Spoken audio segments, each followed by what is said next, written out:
For Progressive Voices, I'm John Sinton, and this is a turning point. Today, the saddest day. I remember the chant that high school basketball fans rained down on opposing free throw shooters. It went, "You did it, you know you did it, you.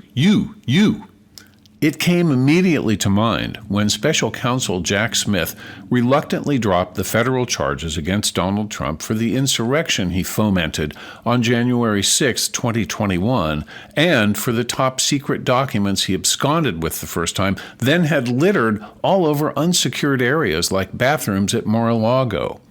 Our nation has endured a number of reality-altering sad days in the past few years. We've watched a religious and partisan Supreme Court overturn women's right to choose health care that best suits their needs. That little gem cascaded down to the states where women are now dying regularly because doctors are afraid to treat simple miscarriages for fear of criminal prosecution. Another woman died of sepsis just last week in Texas. Prosecutors there and elsewhere are trying to figure out how to criminally charge women who flee their states to obtain an abortion. And even Saturday found SCOTUS telling POTUS, go ahead. Not only will you not be charged with any crime while you're in office, because that's official duty, now there are no crimes because you're immune from prosecution after your term as well. I was also saddened by the knowledge that the incoming administration is not disclosing names of donors who are footing the transition bill. Secret money is usually associated with bribery, but here it is out in the open. Well, at least the behavior, the what, is what we know now. We won't definitely know the who for a while, maybe not ever, and ultimately the why may expose the what and the who, but there are no guarantees. When you see regulations blown to smithereens and watch fabulously wealthy people get fabulously wealthier, you'll know the who, the what, and the why.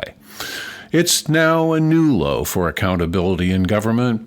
I fear that example will lead to even less accountability for businesses and ultimately filter down to the man on the street who has been told repeatedly over the last few years that one does not have to be accountable for any action at all. It's always someone else's fault.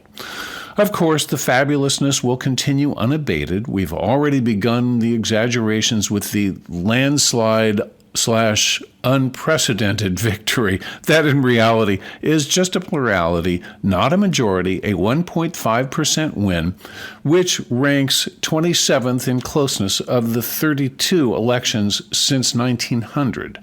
They'll use this phony mandate to invoke as much of Project 2025 as they can. It'll be up to his courts and the Republican House and Senate to restrain them. I don't like the odds.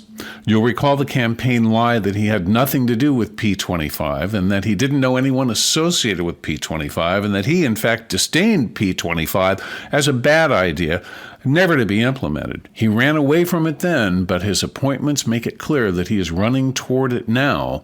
The lead author of the gargantuan reordering of society was a guy named Russell Vought, the former and soon-to-be current Office of Management and Budget boss.